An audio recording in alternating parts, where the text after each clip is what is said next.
Whether it is commercial code enforcement for storefronts, graffiti, and/or loitering, the SOHI District works closely with many community partners to keep pressure on violators to improve or move.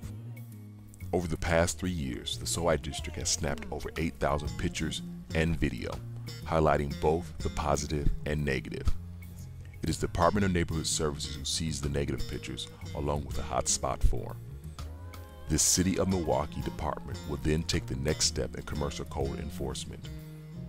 In this special interview, Ronald Roberts, Department of Neighborhood Services, explains the steps in this process. Hey YouTubers, my name is Keith Stanley. I'm the SOHI Main Street Manager for North 27th Street, and today I'm here with a very special guest. Can you introduce yourself? Okay, I'm Ron Roberts with the Department of Neighborhood Services. Now, Ron Roberts is with the Department of Neighborhood Services, formerly known as DNS for most of us who work with the Department of Neighborhood Services. And he plays a special role with not just the SOHI District, with throughout the City of Milwaukee on dealing with nuisance properties, dealing with properties that the city or our community may have a problem with. So Ron, can you tell me a little bit about your position? What do you do here at the Department of Neighborhood Services, DNS? Basically I'm the manager of our Commercial Code Enforcement Division. And the Commercial Code Enforcement Division encompasses three specific areas of the department.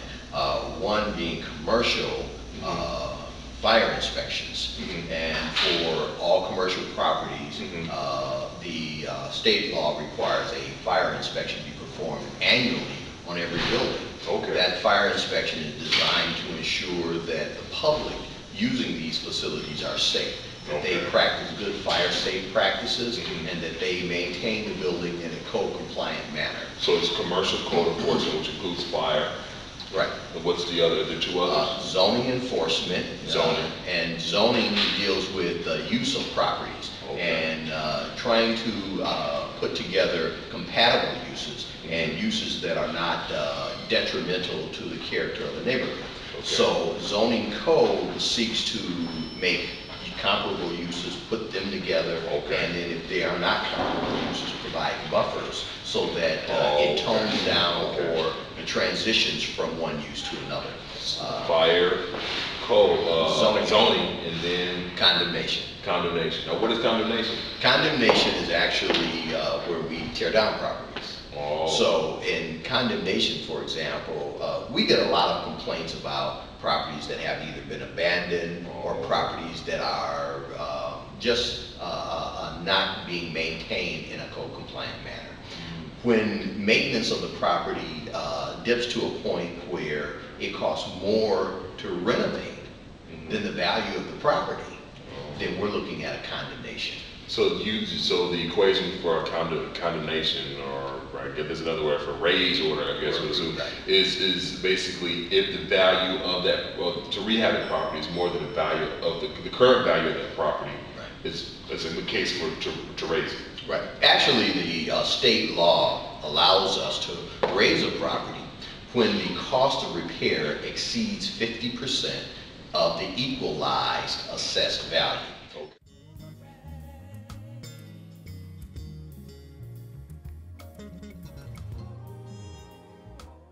Now, for just the common residents, maybe there's support of the Main Street program, we have different Main Street programs throughout the city of Milwaukee. How do we look at DNS? How should I view this? Is it an enemy towards me? Should I say shy away from DNS, or are they actually a help? DNS is actually a friend to neighborhood rehab groups, to CDCs, which are community development corporations, and to projects like the Main Street Project.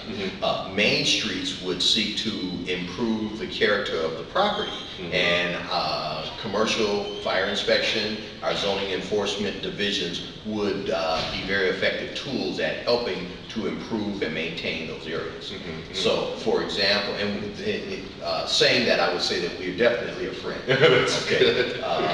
When we say definitely a friend, that means that if there are some concerns about the condition of a property, we would then go out and contact the owner and address those concerns. The concerns may be maintenance of the property, the concerns may be garbage, the concerns may be a nuisance activity. The section that I manage deals with all of those activities, and we have codes that enforce minimum standards, but standards nonetheless that require owners to maintain those. So there's a certain level of standards that you or DNS, Department of Neighborhood Services, will use for any property that they have to meet some minimum standards. You know, I guess I assume that would include making sure that besides things are fixed up appropriately, people can actually walk through and use doors and other. And so when they don't meet those standards, that's when you guys come in. Right. You know, things like broken windows. While I can't envision as a property owner having a window broken and not fixing it, many owners choose not to fix their broken windows. And we then come.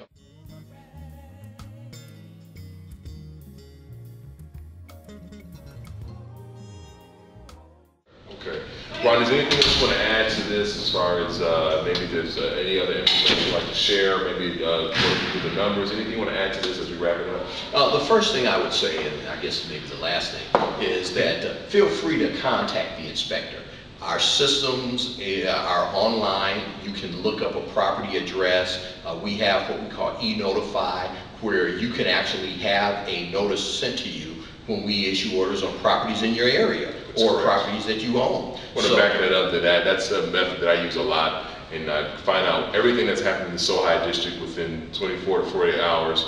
Because I'm signed up with the e-notify system. That's another address and phone number I can get connected to everyone if you need that, but it's a great system. Yeah, and so my point here is make contact with the inspector. Share with the inspector your concern. Make sure that the inspector has current, present knowledge of your concern, so that they're taking on their daily activity a consideration for what needs to be done on your block, on your street, and following through with that. Okay. And so you said educate, make sure you educate those property owners, make sure they're doing the right thing, and then you go in with the heavy arm of the law if they're not doing the right thing. That's correct. I think that's pretty much it. I want to first of all thank Ron for taking the time out for doing this interview. I want to thank all the YouTube and the SOHI and the Main Street supporters for clicking in and watching on this. If you have any questions, feel free to give me a call. I can definitely get you the information from Department of Neighborhood Services. With that said, I'll see you later. Thanks, everyone. All right. Hey. Thanks, big guy.